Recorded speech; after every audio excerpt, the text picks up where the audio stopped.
Warahmatullahi wabarakatuh. Waalaikumsalam warahmatullahi wabarakatuh. Alhamdulillahirabbil alamin. Wassalatu wassalamu ala asyrofil anbiya'i wal mursalin. Sayyidina wa maulana Muhammadin wa ala alihi wa sahbihi ajmain. Amma ba'du. Yang saya hormati pimpinan pesantren mahasiswa Institut Ummul Qura Al-Islami Bogor, para pimpinan, para dosen, para mahasiswa, para peserta kajian di sore hari ini dalam rangka memperingati 1 Muharram 1445 Hijriah. Semuanya yang berbahagia. Kita banyak bersyukur kepada Allah atas anugerahnya kita dalam keadaan sehat walafiat, gembira juga berbahagia. Sholawat dan salam kita persembahkan ke hadapan ikutan kita Muhammad Rasulullah Sallallahu Alaihi Wasallam yang telah mengeluarkan umatnya dari kegelapan yang terang, adulumat ilan nur, dari keadaan gelap kepada keadaan yang penuh cahaya, petunjuk hidayah, sebagaimana yang kita rasakan selama ini. Sungguh saya senang sekali, saya bersyukur diberi peluang untuk bersilaturahim dengan pesantren, warga pesantren mahasiswa Institut Ummul Qura Al-Islam Bogor ini. Saya senang bisa berbagi-bagi pengetahuan dan juga pengalaman yang terkait dengan bagaimana bisa menghidupkan ruh Islami agama kita yang kita cintai ini. Dalam kesempatan ini, saya diminta untuk memandu, membicarakan tentang bagaimana menjadi Muslim penebar Islam rahmatan lil alamin. Ini saya kira menarik sekali. Sekarang ini banyak kita bicara tentang Islam rahmatan lil alamin. Maka perlu kita ini memahami sesungguhnya apa yang harus kita lakukan tatkala kita ingin menjadi seorang muslim yang menjadi penebar Islam rahmatan lil alamin itu. Kiranya tidak mudah. Sekedar mengucapkan itu gampang. Tapi tatkala bagaimana itu dijalankan, itu tidak mudah.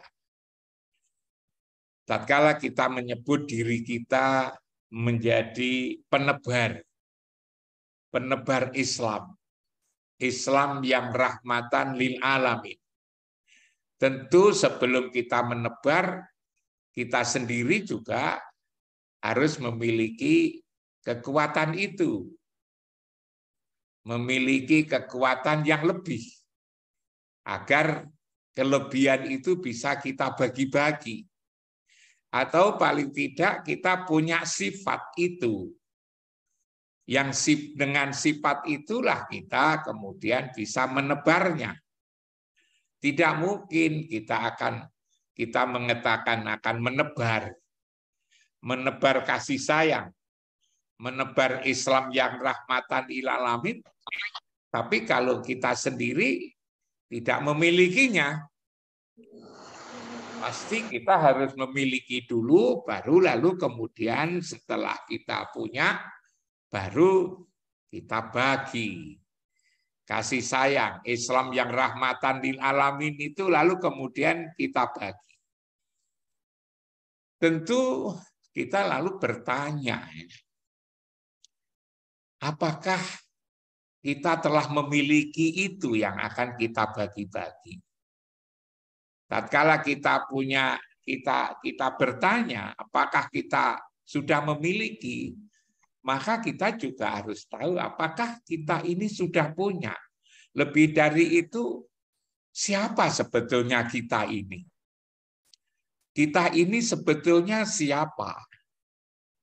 Jangan-jangan kita ini lupa ya, belum bertanya siapa diri kita yang sebenar-benarnya, diri yang mau menebar Islam yang rahmatan lil alamin itu.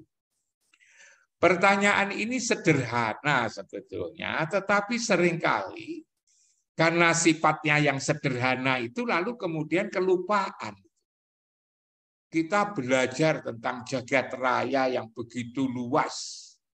Kita belajar tentang astronomi, kita belajar tentang bagaimana susunan jagat raya ini.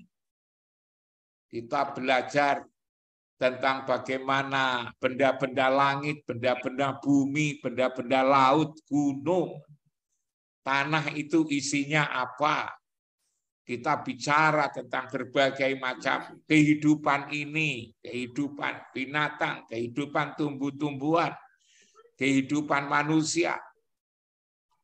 Energi kita habis untuk memahami ciptaan Allah itu. Apa itu salah? Tidak salah, itu benar. Tapi jangan lupa, kita harus belajar merenungkan, memikirkan siapa sebetulnya diri kita ini. Apakah diri kita sendiri ini betul-betul sudah menjadi Muslim yang lalu kemudian berkemampuan untuk menebar Islam yang rahmatan lil alamin. Itu saya kira perlu itu. Seringkali kita lupa ini yang sederhana ini. Kita tahu banyak hal yang di luar diri kita, tetapi apa yang ada di diri kita sendiri itu terlewatkan. Itu yang seringkali bisa terjadi seperti itu. Padahal di Quran juga dikatakan fal yang duril insanu mimma khuliq. Khuliqa mimma indafik. Yahruju min baini sulbi wa taraib. Jadi hendaknya engkau memperhatikan engkau diciptakan dari apa sebetulnya. Ini perlu pertanyaan ini dijawab itu sebetulnya itu. Sebab kalau ini lalu tidak kita ketahui, kita juga tidak akan tahu diri kita ini sesungguhnya siapa. Nah, kalau kita tidak tahu diri kita, maka kita juga tidak akan tahu Tuhan kita. Tuhan kita ini siapa? Kan ada yang mengatakan bahwa man arofa nafsahu faqad arofa robbahu. Siapa yang tahu dirinya, maka dia akan tahu Tuhannya. Bagaimana kita itu tahu diri kalau kita ini juga tidak berusaha untuk mengetahui diri kita ini sesungguhnya siapa? Lah ternyata tahu diri itu juga menjadi penting. Karena orang yang tidak tahu diri itu ternyata tidak disebut kurang baik.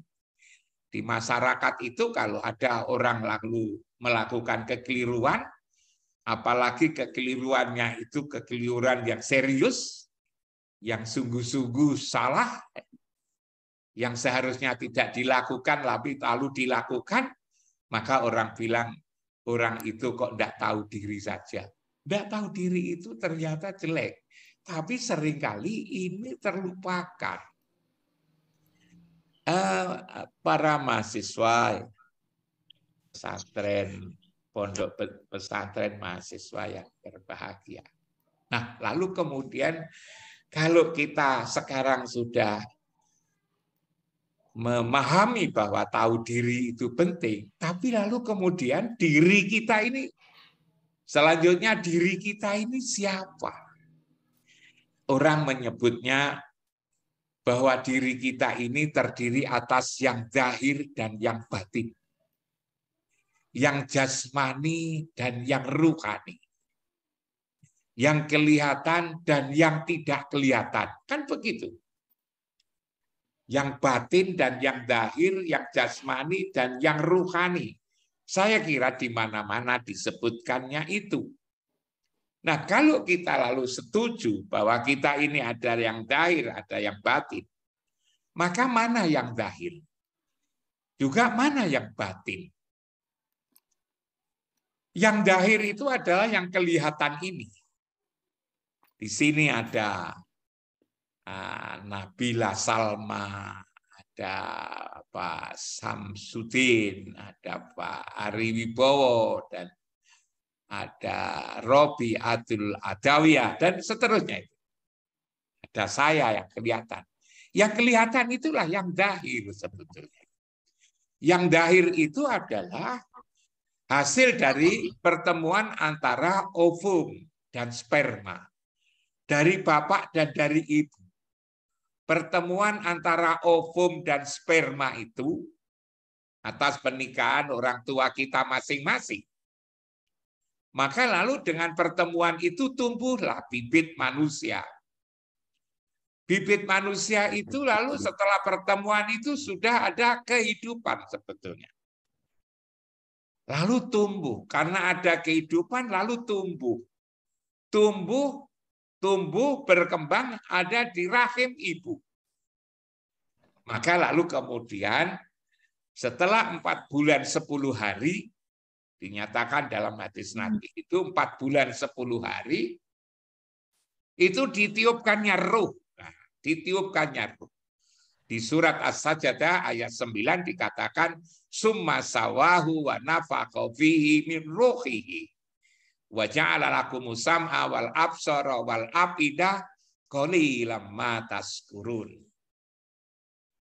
Jadi aku sempurnakan kejadian ini dengan aku tiupkannya ruh, kata Allah di dalam Al-Quran surat As-Sajdah itu. Jadi ada yang berasal dari ibu bapak itu adalah zahirnya, tapi ada yang ditiupkan oleh Allah pada saat kita umur 4 bulan 10 hari, itu adalah berupa ruh. Maka disitulah sudah komplit 4 bulan 10 hari, lalu kemudian sejak itu sudah bergerak-gerak karena memang sudah ada ruhnya. Sampai lalu kemudian umur 9 bulan kita lahir. Sudah komplit, sudah disempurnakan. Sudah jasmani dan sudah ruhani. Ada jasmani, ada ruhani, ada zahir, ada batin. Dari sini akan kelihatan. Nah, pertanyaannya adalah setelah lahir itu karena asalnya juga berbeda itulah, maka mempunyai sifat-sifat yang berbeda. Antara jasmani dan antara ruhani itu punya sifat yang berbeda. Yang jasmani itu terdiri atas berasal dari tanah. Dari tubuh kita ini ada 4 unsur. Yang pertama dalam tubuh kita itu ada angin. Lalu kemudian ada air. Ada unsur tanah. Lalu ada unsur api. Angin, air, tanah, api. Ternyata karena dalam tubuh kita ini berasal dari 4 unsur itu, kita juga punya sifat sebagaimana sifatnya angin, sifatnya air, sifatnya tanah, dan sifatnya api. Apa sifat masing-masing sifat itu? Kita sebagai orang yang di dalam diri kita ini ada angin, maka lalu kemudian ada nafsu yang disebut dengan nafsu raihan. Lalu kemudian ada air, ada nafsu rahmani. Ada lalu kemudian tanah, tanah itulah nafsu jasmani. Lalu ada api, di tubuh kita ini ada panas-panas itu karena ada unsur api. Itulah yang disebut dengan ada ruh idhofi. Jadi ada Raihan, rahmani, jasmani, idhafi. Yang ketiga-tiga itu juga persis, keempatnya itu persis. Persis seperti asal kejadian itu. Kita ini dalam tubuh kita ini ada sifat tidak mau kelintasan karena angin, tidak mau kerendahan karena ada air, tidak mau kekurangan karena ada unsur tanah, dan kita ini karena ada api maka tidak mau kalah. Pantang kelintasan, pantang kerendahan, pantang kekurangan, pantang kalah. Ini sifat-sifat ini disebut juga menjadi punya nafsu, ada hawa, nafsu, dunia, setan. Itu ada pada diri kita ini, yang dari sisi tubuh ini. Yang itu dari bapak dan ibu tadi, yang disebut dengan jasmani itu. Semua manusia punya sifat ini. Lalu kemudian kita dari ruh. Yang ruh tadi itu, karena itu berasal dari Allah, yang ditiupkan langsung, maka lalu kemudian juga punya sifat-sifat yang bagus. Sifat-sifat yang mulia.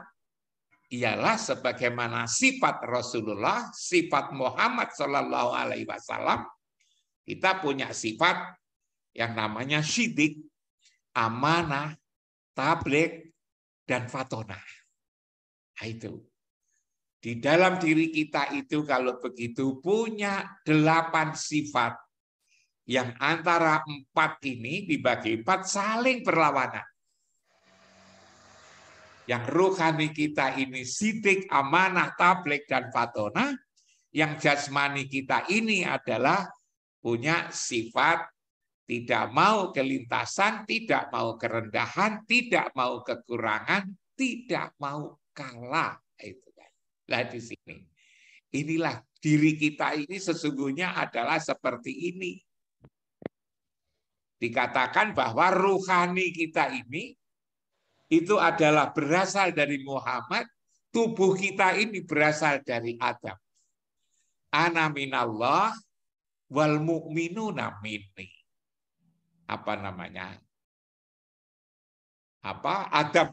Adam itu disebut bahwa mukmin itu dari Muhammad, maka lalu kemudian Muhammad itu sendiri adalah dari Allah.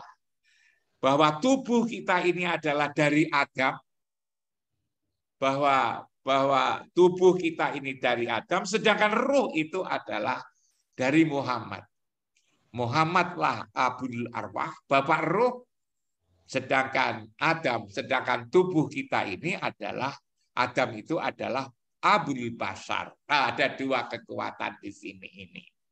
Nah, kalau kita ingin menebar rahmatan lil alamin, tentu saja kita harus memenangkan yang rohani kita ini.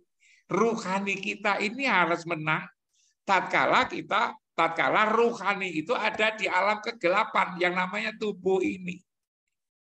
Yang tubuh ini punya sifat-sifat yang tadi saya katakan jelek. Yang rendah, yang buruk. Ada disebut dengan penyakit manusia itu kan tidak mau kepelintasan, tidak mau kerendahan, tidak mau kekurangan, tidak mau kalah.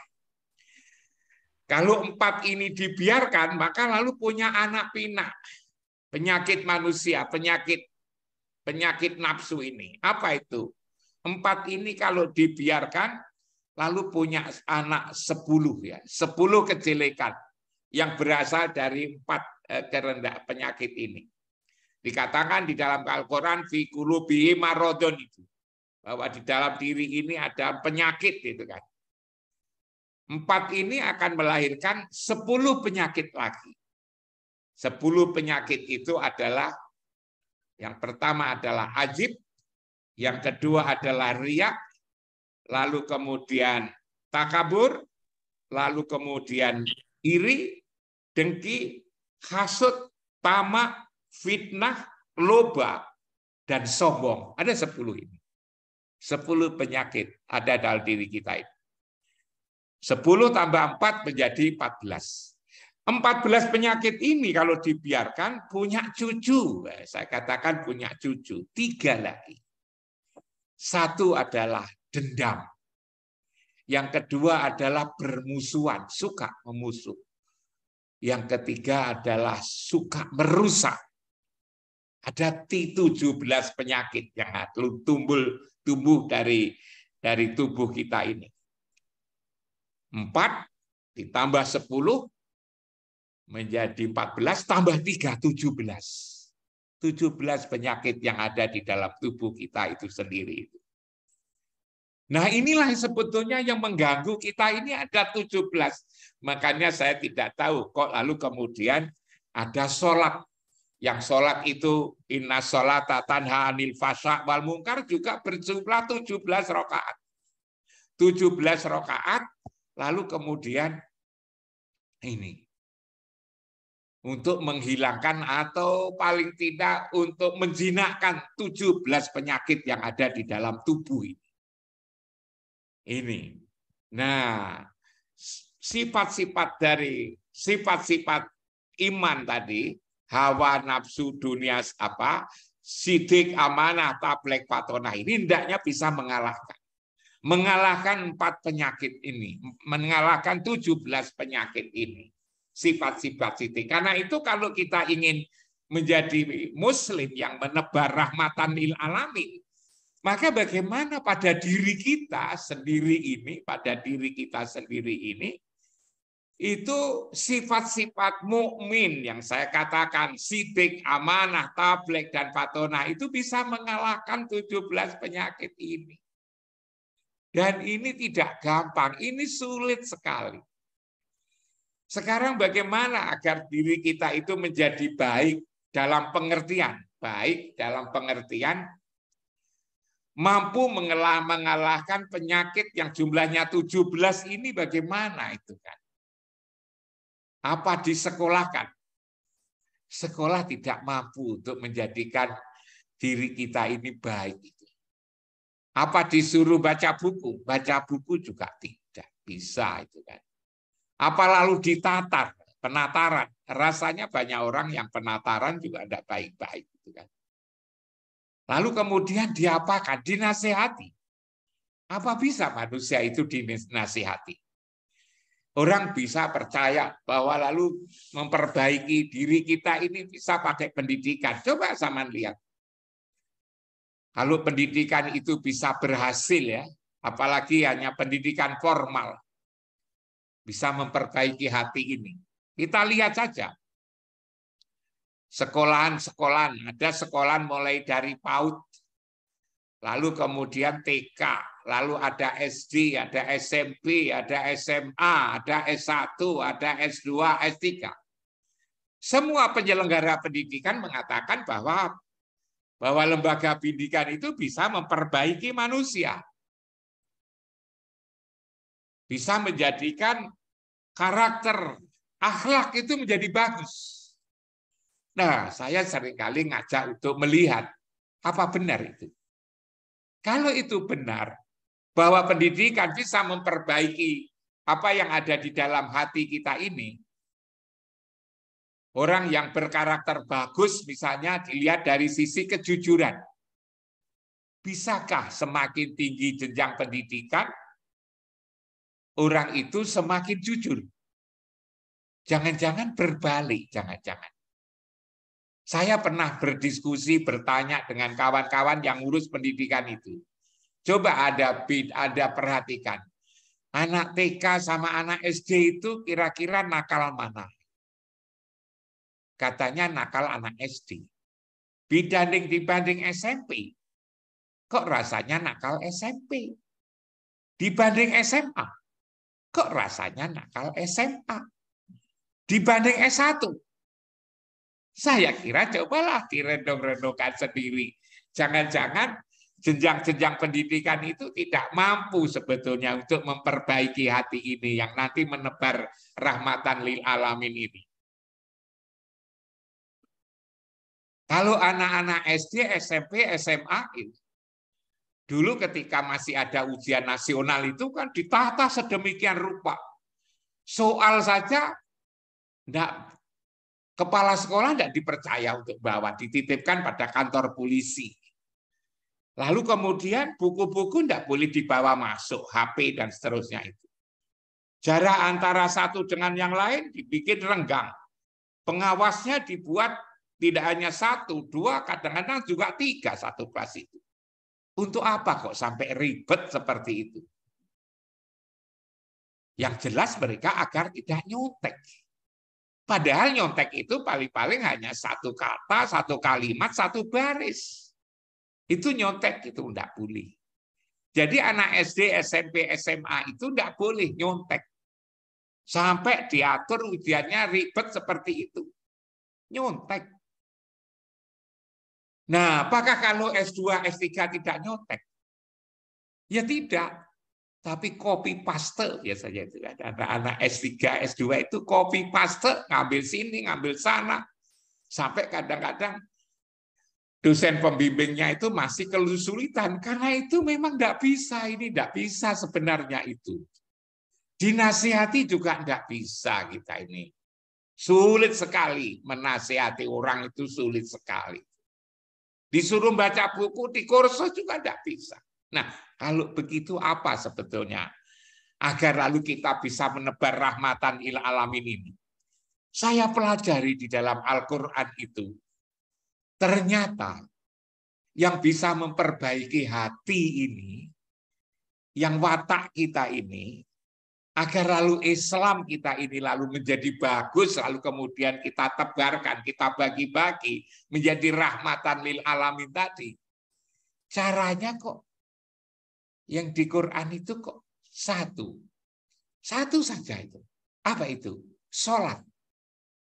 Sholat itulah sesungguhnya yang bisa memperbaiki hati.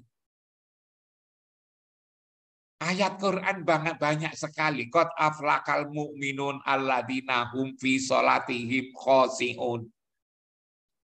Dikatakan begitu.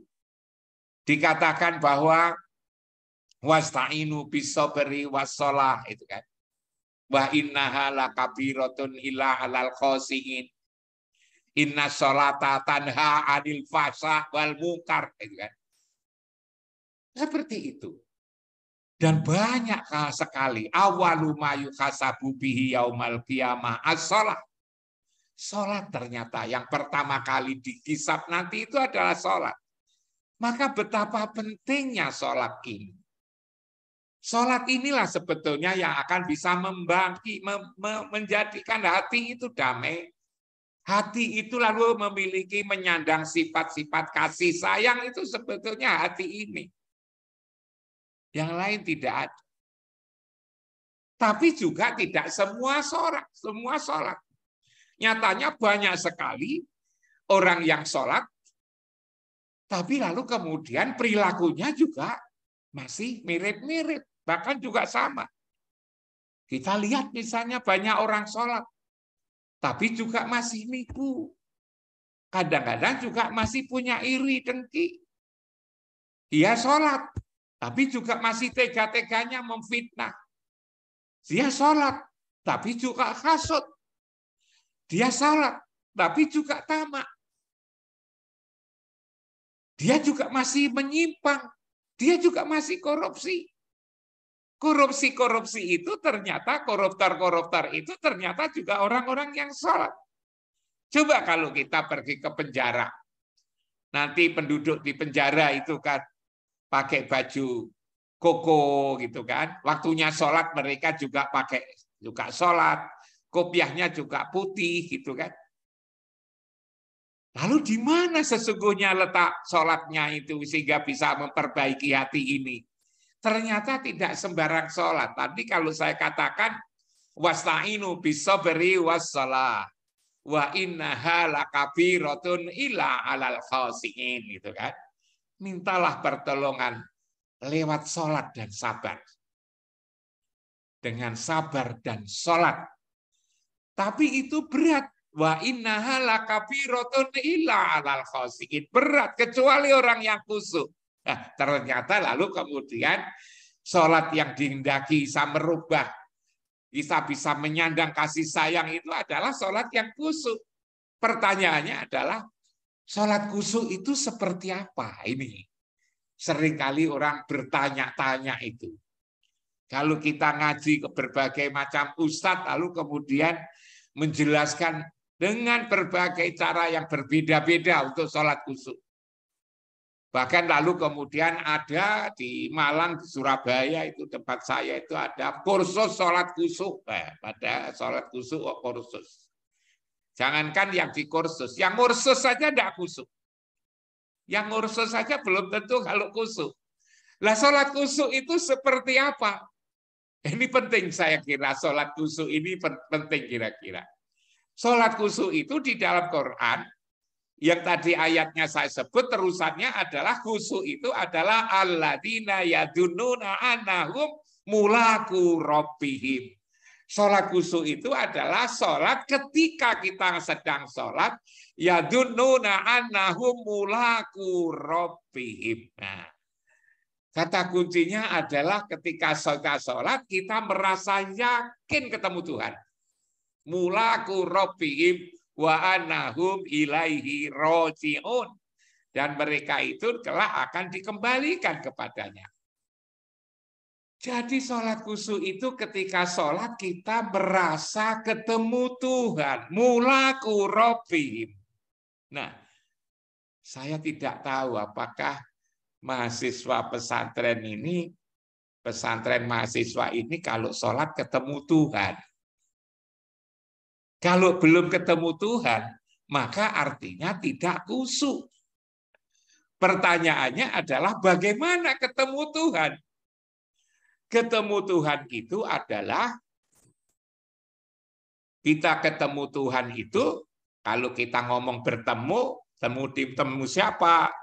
Bertemu profesor siapa gitu kan, dosennya. Maka orang akan tanya, di mana bertemu? Kapan bertemu? Aku ketemu Tuhan, di mana kamu ketemu? Tidak bisa jelaskan, berarti dia tidak ketemu. Kapan ketemu? Berarti dia tidak bisa jawab, berarti dia tidak ketemu. Ketemu itu harus bisa menunjukkan tempat bertemu dan waktu bertemu. Sekarang pertanyaan, ketemu Tuhan itu di mana? Jangan-jangan Quran sebetulnya sudah menyebut, tapi kita seringkali tidak peduli. Ternyata di dalam Al-Quran itu memang ada itu. Innama umirtu an a'buda robbahadihil baldati robbat karromaha walahu kullu sayin. Aku terperintah untuk menyembah Tuhan di tempat yang mulia ini. Ada tempat pertemuan dengan Tuhan. Wa ija'alna baita masabata linnasi wa amna. Aku telah menjadikan rumah wa ija'alna baita masabata linnas, tempat pulang pergi bagi manusia, wa amna wattakhidhu mim maqami Ibrahim musalla, dan ambillah sebagian makom Ibrahim itu sebagai tempat sholat. Jadi ternyata ada tempat sholat, tempat pertemuan dengan Tuhan. Tempat pertemuan dengan Tuhan itulah disebut dengan Baitullah. Tempat pertemuan itulah disebut Baitullah. Baitullah itulah ditandai oleh Ibrahim dengan bangunan Ka'bah. Berada di tengah-tengah Masjidil Haram. Baitullah inilah sebetulnya tempat pertemuan Tuhan. Antara hamba Allah ini dengan Tuhannya di situ.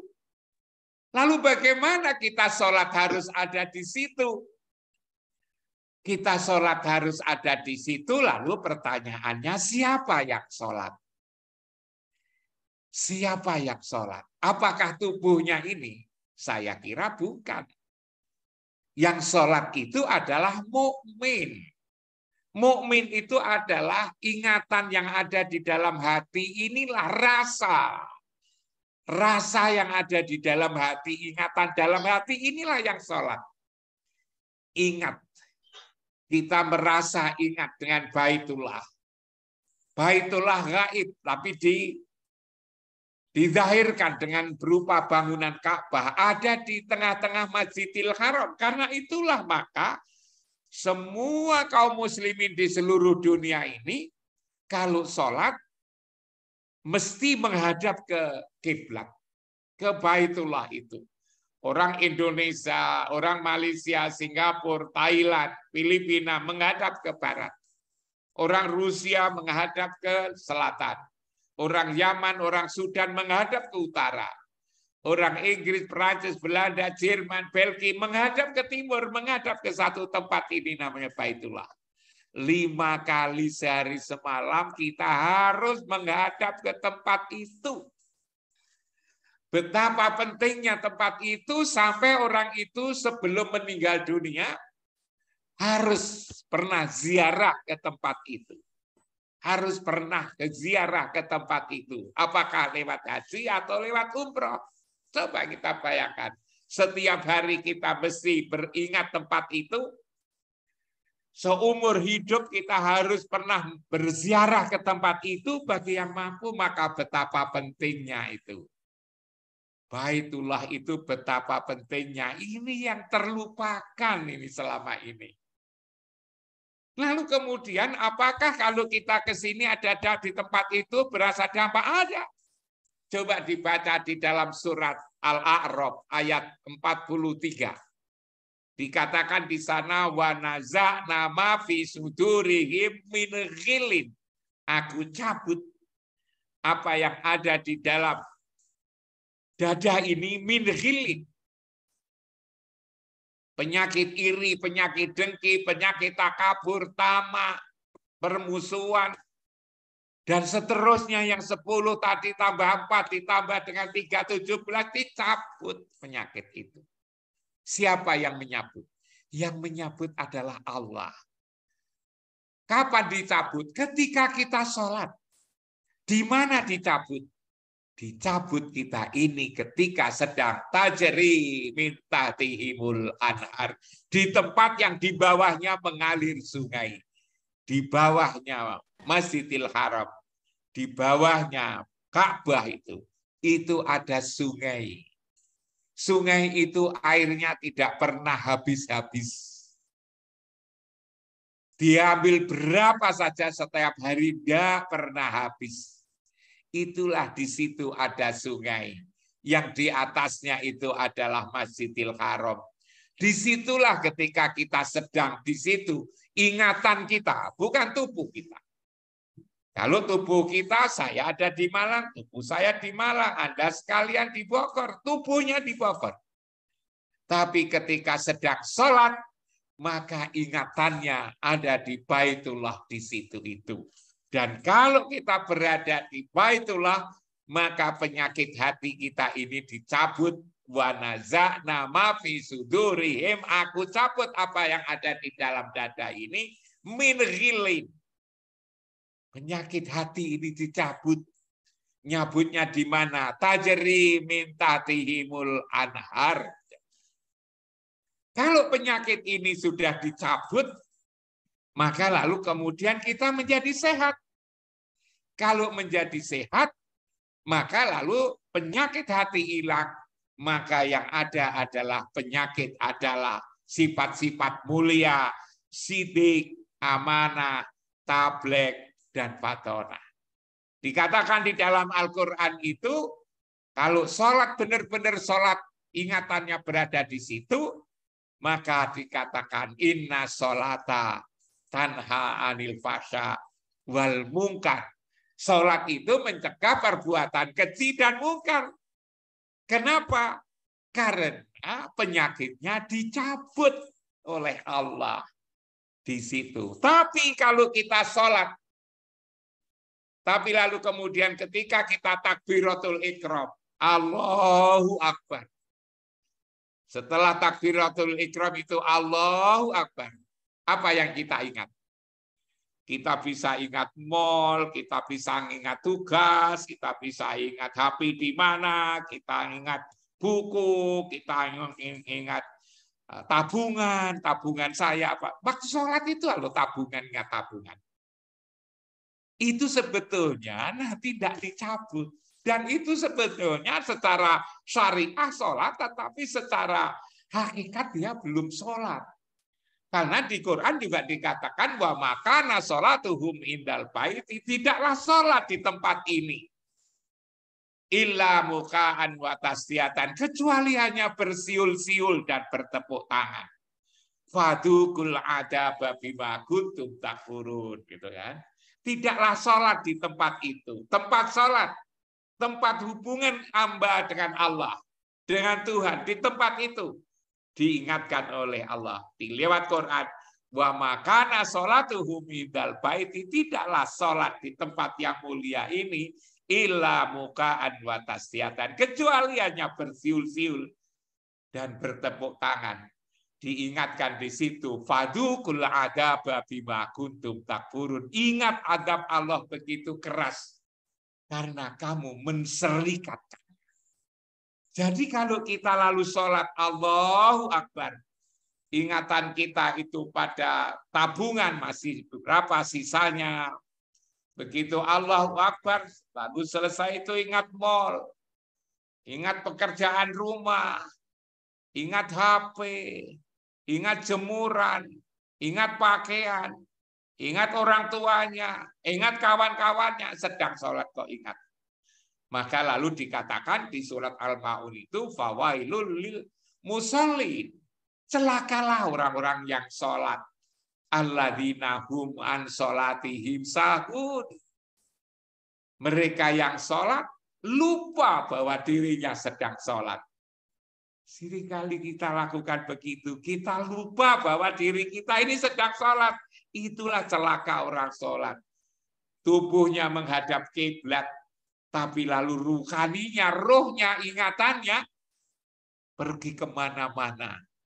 Lupa bahwa dirinya sedang sholat. Fawailul lil musallin alladzina hum an sholatihim sahun. Jadi kita merasa sudah sholat, ternyata kita belum sholat. Karena kita tidak merasa berada di tempat itu. Lalu kemudian coba kita baca surat Shad ayat 46-47. Surat Shad ayat 46 dan 47. Dikatakan di sana, inna ahlasnahum bi khalisatin dzikrad. Aku memperbaiki hati kita ini, memperhalus, menjadikan akhlak ini bagus. Dengan cara apa? Dzikrad, dengan cara ingat rumah. Dengan cara ingat rumah. Di Quran itu sayangnya dikurung rumah itu adalah rumah akhirat. Lalu bagaimana kita ingin rumah, ingat rumah akhirat, kita belum pernah ke akhirat. Saya lalu kemudian berani memahami bahwa yang namanya dzikrad dar di situ itu adalah rumah ya baitullah itu. Yang di dalam surat Ali Imran 96-90 dikatakan inna awala baiti wudi'a linnas. Sesungguhnya yang mula-mula rumah saya nyatakan untuk manusia, bagi manusia. Inna awala baiti wudi'a linnas lalladzi bi Bakkata mubarakan, adalah di Bakkah yang diberkati. Wahudan lil alamin, ia adalah petunjuk bagi seluruh alam. Fihi ayatun bayyinatun maqamul Ibrahim. Wa man dakhalahu kana aminan. Ini adalah rumah rukani ini. Ini para mahasiswa ini mesti perlu itu mengkaji ini. Kok ternyata untuk memperbaiki hati ini pakai rumah. Lewat dengan konsep rumah. Tapi ternyata kita ini punya dua jenis rumah. Ialah rumah jasmani dan rumah ruhani. Ini adalah rumah saya. Saya itu punya rumah di Malang ini. Dan rumah ini juga harus saya tempati. Kalau rumah saya ini tidak saya tempati, saya tinggal kira-kira 1 bulan, itu sudah rusak. Perumahan itu antara yang ditempati dan yang tidak ditempati itu cepat rusak yang tidak ditempati. Yang ditempati malah tidak rusak-rusak. Karena itu agar rumah itu tidak rusak, maka hendaknya ditempati. Kalau rumah itu tidak ditempati, orang yang punya rumah pun sebetulnya juga bermasalah. Orang yang punya rumah pun bermasalah. Makanya orang punya rumah, orang yang tidak menempati rumah itu disebut minggat, ya, disebut bambung, gelandangan, disebut liar. Apa saja yang disebut liar itu jelek. Kambing liar, kucing liar, anjing liar, babi liar, kuda liar, sapi liar, rumput liar, apalagi manusia liar. Manusia liar itu sudah susah untuk diurus. Padahal liar dari sisi jasmani. Apalagi yang liar itu adalah ruhaninya. Rumah ruhani itu di mana? Di itulah rumah ruhani. Inna awwala baiti wudi alinas lalladzi bi Bakkata mubarakan. Di itulah itu. Kapan itu ditempati? Ditempati itu adalah ketika kita sholat 5 waktu itu loh. 5 kali sehari semalam kita berada di situ. Kita selalu ingat rumah itu. Dan ketika kita itu umroh, kita haji, kita lihat rumah ruhani kita ini. Dan ketika kita berada di rumah ruhani, ingatan kita, inna akhlasnahum biqalisatin dzikradar. Ayat berikutnya, wa innahum indana laminal mustofainal ahyar. Bahwa mereka itu bagi Allah adalah akan menjadi manusia pilihan terbaik. Karena itu kawan-kawan mahasiswa, kalau kemudian kehidupan di negeri kita ini kayak begini, bermasalah, kayak masalah, hina menghina, fitnah menghina, fitnah memfitnah, hasud menghasut, iri, dengki, korupsi. Kalau dulu korupsi itu hanya jutaan, lalu kemudian miliaran, kemudian sekarang triliunan. Kenapa itu? Mungkin saja mereka itu adalah manusia-manusia liar sebetulnya. Dia menempati rumahnya jasmani, tapi rumah ruhani. Bahkan ketika sholat pun, tadi saya katakan, sudah sholat gak korupsi. Maka ketika dia sholat, dia tidak pernah berada di rumah itu. Inilah yang hilang selama ini. Adalah rumah ruhani ini sudah tidak dikenali lagi. Tatkala kita tadi saya katakan bahwa kita ini ditiupkan oleh Allah, lalu pada umur 4 bulan 10 hari, dan nanti akan kembali, inna lillahi wa inna ilaihi rajiun, nanti yang dari Allah itu akan kembali ke Allah. Maka kita tidak pernah berpikir kembali kemana ruhani. Kalau tubuh kita ini nanti akan kembali dari tanah, kembali ke tanah, ke kuburan, ke makam. Yang itu tidak akan mungkin tersesat, karena ketika pulang ke makam, ke kuburan, kita diantar oleh tetangga, sanak saudara. Dan kalau diantarkan tidak lalu berjalan sendiri, kita dipikul. Masa orang dipikul tersesat? Kalau itu tersesat, yang salah bukan yang dipikul, tapi yang mikul. Dan tidak ada ceritanya orang dibawa ke kuburan tersesat. Yang menjadi masalah itu adalah ruhani ini kembali kemana? Yang itu tidak diantarkan. Namanya kembali ya ke tempat asal. Tempat asal di mana? Ya ke pangkalan roh. Pangkalan roh itulah yang saya sebut sebagai baitullah, yang ditandai bangunan Ka'bah ini, yang berada di tengah-tengah Masjidil Haram ini. Nah, kalau orang sudah penyakit hatinya itu sudah disembuhkan, yang 17 tadi sudah disembuhkan, selalu berada di tempat itu. Karena tatkala di tempat itu hati kita itu menjadi lembut, menjadi bagus, maka lalu kemudian kita akan menjadi muslim yang menyelamatkan dirinya sendiri, lalu kemudian juga menyelamatkan orang lain. Itulah yang saya maknai. Kita menjadi muslim yang lalu kemudian berhasil bisa menebar rahmat kasih sayang kepada seluruh alam ini, karena memang kita punya kasih sayang. Dan agar punya kasih sayang, maka kita harus dekat dengan orang yang punya sifat kasih sayang. Siapa itu? Rasulullah. Dan Rasulullah selalu dengan Allah. Lalu kemudian mencari Rasul juga sudah susah karena beliau sudah wafat. Nabinya, Rasulnya tidak pernah wafat. Rasulnya itu ada di tempat itu yang mulia. Maka lalu kita 5 kali sehari semalam di situ. Tatkala kita 5 hari semalam di situ, penyakit hati kita dicabut, hati kita menjadi lembut, kita akan menjadi manusia terbaik, pilihan terbaik. Wa innahum indana laminal mustafainal akhyar. Maka di situ kita akan menebar kebaikan yang disebut dengan rahmatan lil alamin. Nah, itu waktunya habis. Saya sudah diingatkan tadi waktunya sudah habis. Iya, maaf Profesor. Sampai di sini itulah yang bisa saya sampaikan. Mudah-mudahan bisa dijadikan sebagai bahan pertimbangan, bahan renungan, bahan pertimbangan. Saya hanya mengingatkan bagaimana agar kita punya sifat yang baik, kasih sayang, rahmatan lil alamin. Caranya adalah kita berada di tempat itu.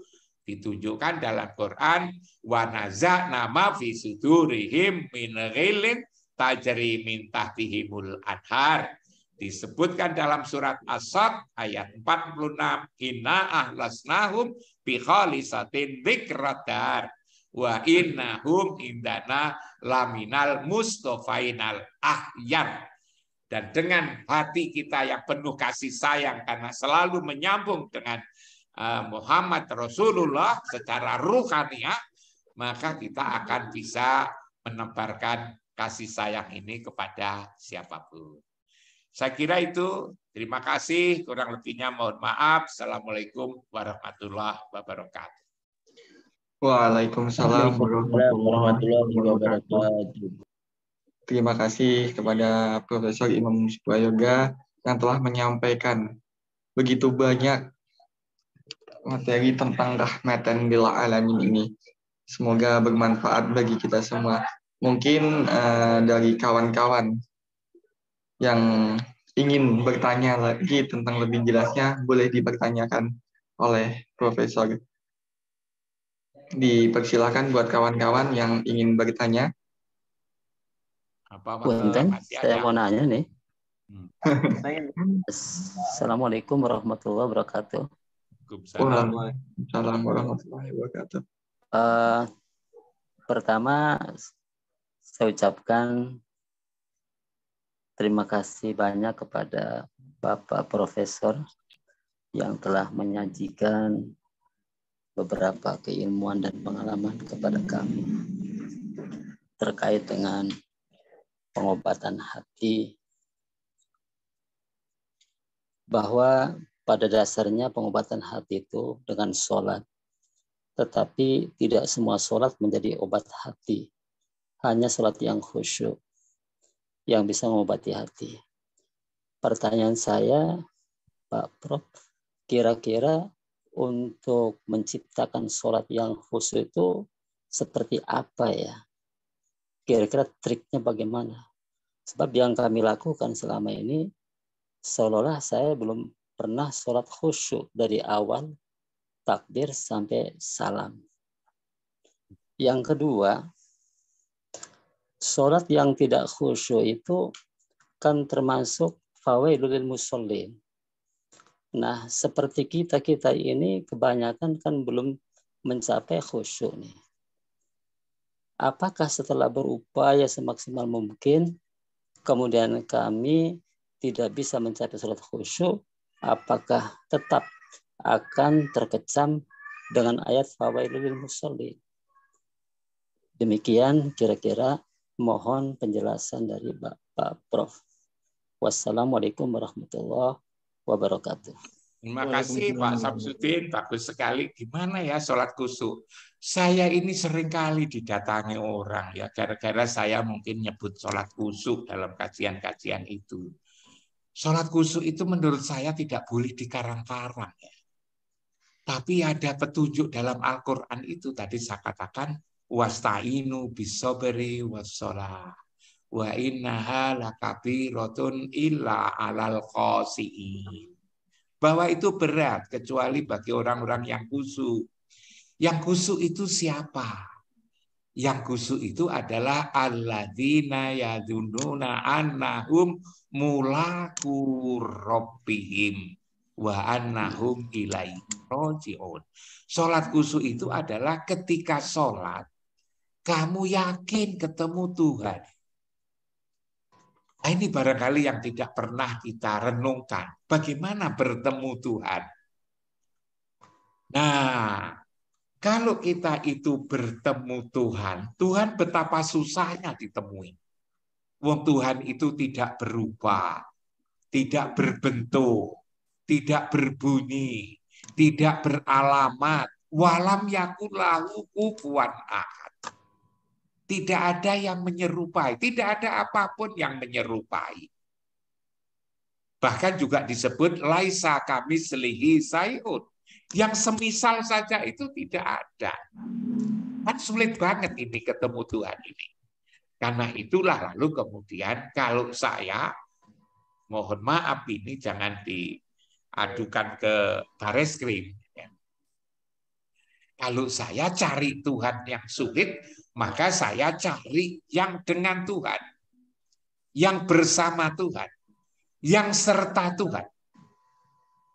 Kalau saya cari Pak Samsudin sulit. Pak Samsudin misalnya sudah berkeluarga, saya belum tahu tadi bacanya. Nyari Pak Samsudin sulit, susah, tidak mungkin ketemu. Maka lalu saya cari siapa yang selalu dengan Pak Samsudin. Selalu bersama Pak Samsudin, selalu serta Pak Samsudin. Ketika nama Pak Samsudin, nama orang itu juga disebut. Siapa itu? Ya Bu Samsudin. Nyari Bu Samsudin. Lalu ketika kemudian jelas bahwa untuk cari Bu Samsudin nanti gampang. Pasti ketemu Pak Samsudin. Karena Pak, nama Pak Bu Samsudin itu diperoleh dari Pak Samsudin. Di mana? Ya di rumahnya, di alamatnya. Begitu juga ini hal kecil saya pakai untuk membuat perumpamaan. Ketika cari Allah sulit, memang laisa kamitslihi syai'un walam yakul lahu kufuwan ahad. Cari orang yang ketika nama Allah disebut, nama dia sebut. Ya nyari siapa itu yang kali ada nama Allah disebut, nama dia disebut. Ya Rasulnya, ya Muhammad. Kalau di Quran ada Allah, ada Rasul, Allah, Rasul, Allah, Rasul. Mencari yang dengan Allah. Disebut Allah, disebut Muhammad. Cari Muhammad. Yang membawa Islam itu juga Muhammad. Yang membawa agama ini juga Muhammad. Yang ngajari kita ini juga Muhammad. Di mana Muhammad sekarang? Muhammad itu sudah wafat. Muhammad itu sudah wafat. Jenazahnya dimakamkan di Masjid Nabawi. Tapi rohnya kan tidak pernah wafat. Rasulnya kan tidak pernah wafat. Di mana Rasul itu sekarang? Di Quran dikatakan la uqsimu bihadzal balad wa anta khillum bihadzal balad wa walidi wa mawalad. Aku bersumpah di negeri ini bahwa engkau ya Rasul ada di tempat yang mulia ini. Di tempat mana? Sulit. Allah memudahkan kita lewat Al-Quran ditunjukkan tempat di mana sebetulnya itu berada. Ya di Baitullah itu. Apa di situ betul? Itu kita menjadi mudah. Dimudahkan oleh Allah. Ada benda sebagai simbol bahwa ke situ. Itulah rumah Allah. Makanya ketika kita umroh, kita haji di putaran kedua itu doa kita Allahumma inna hadzal baituka wal harama haramuka wal amna ammuka wal abda abduka. Maka ketika kita sedang sholat, hati kita, ingatan kita di situ, ada benda. Kita merasa berada di Masjidil Haram. Ingatan kita, kesadaran kita di Masjidil Haram. Di Masjidil Haram ada bangunan Ka'bah. Bangunan Ka'bah itu ada tanda yang dibuat oleh Ibrahim. Kenapa disebut Ka'bah? Karena Ibrahim berasal dari suku Ka'ab. Tapi bukan Ka'bahnya. Baitullah kita merasa di situ. tatkala kita merasa di situ, itulah tempat pertemuan. Makanya lalu wa ija'alna baita masabata linnasi wa amna. Wattakhidhu min maqami Ibrahim musholla. Ambillah sebagian daripada makom Ibrahim itu sebagai tempat sholat. Coba Pak Samsudin, kita sholat di situ.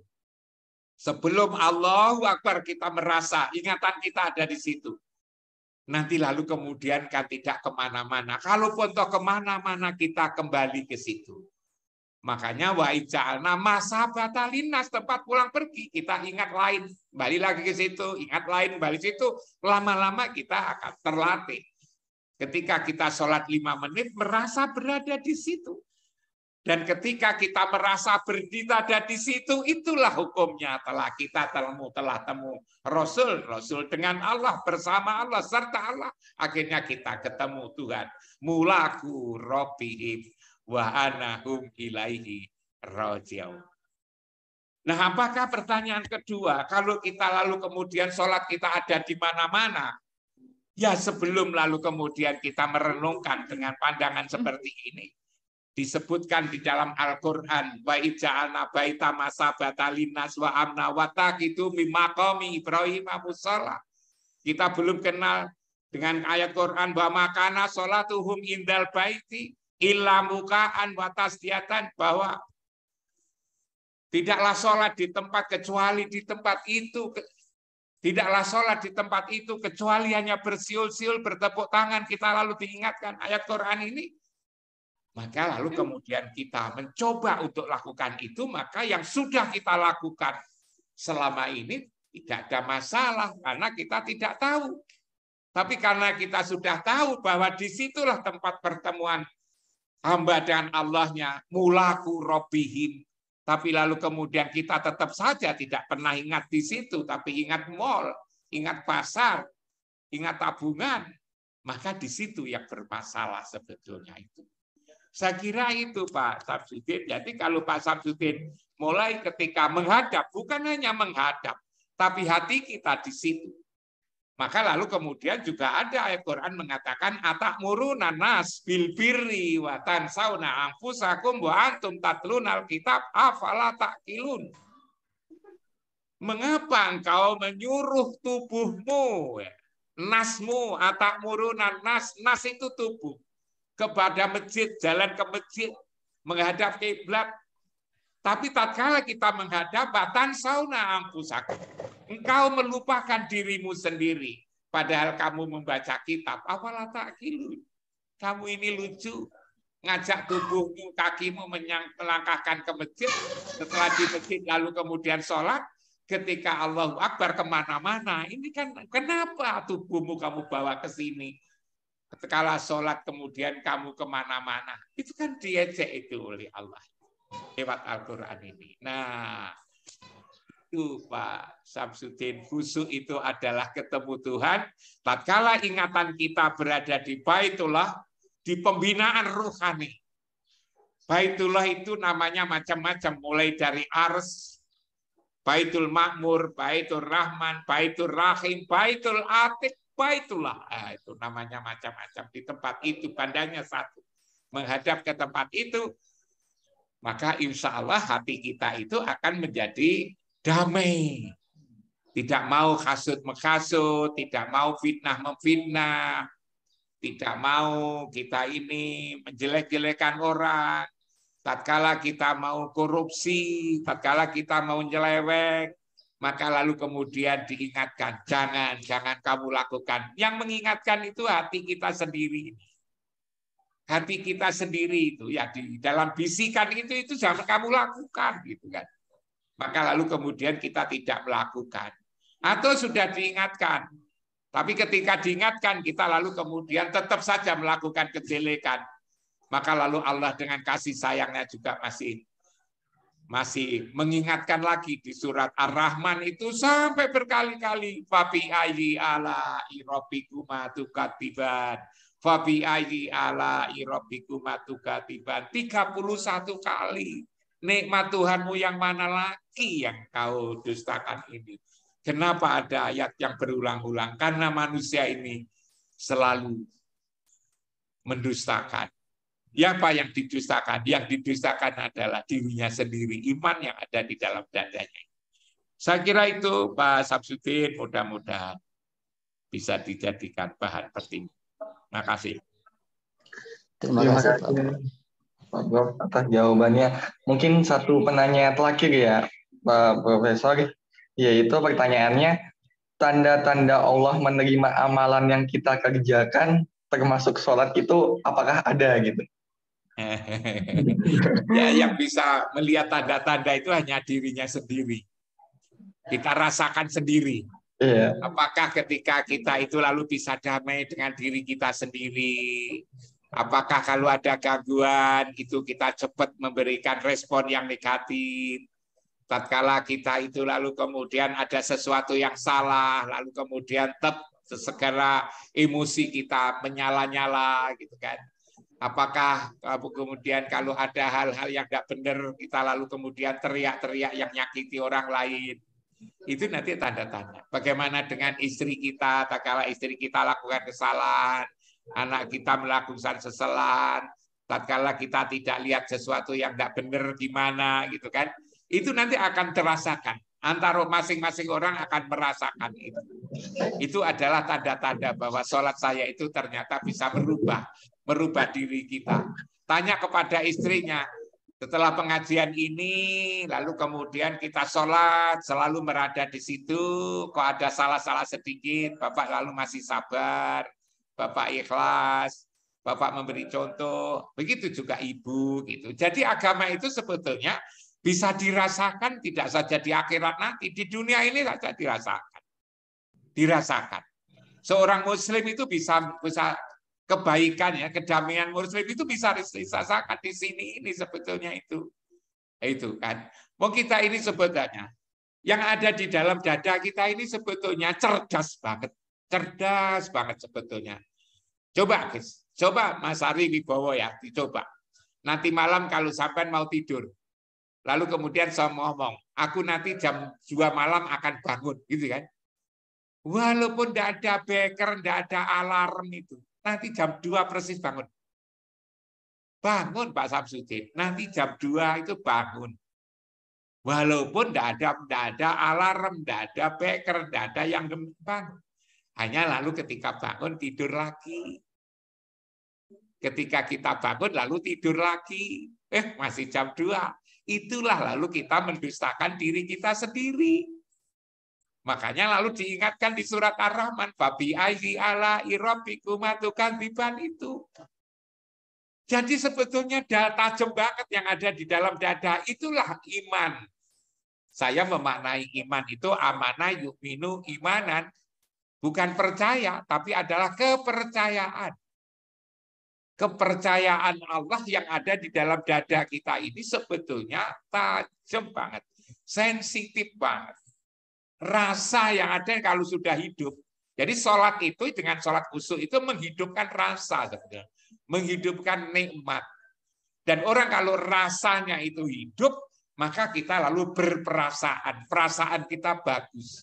Oh, ada barang yang tidak benar, lalu kemudian segera untuk dibenarkan. Untuk membenarkan pun juga lalu ingat ini yang kita benarkan orang, jangan-jangan lalu menyinggung perasaannya, maka pakai gimana caranya agar bil hikmah, coba kan. Inilah rahmatan lil alamin sebetulnya. Judulnya rahmatan lil alamin itu memperbaiki diri itu akan bisa menjadi rahmat. Dilihat orang menjadi baik, bergaul dengan orang baik, ngomongnya baik, kalau nulis baik, kalau bekerja baik, kalau berpikir baik. Tidak ada yang menyinggung perasaan, tidak ada. Kalau masih lalu kemudian teriak-teriak di jalan, nyakiti orang lain, menganggap orang lain salah, dirinya yang benar, lah ini masih belum, sholatnya belum kena. Tanda-tandanya itu, Mas Aribowo. Makasih ya, makasih. Makasih. Sudah selesai?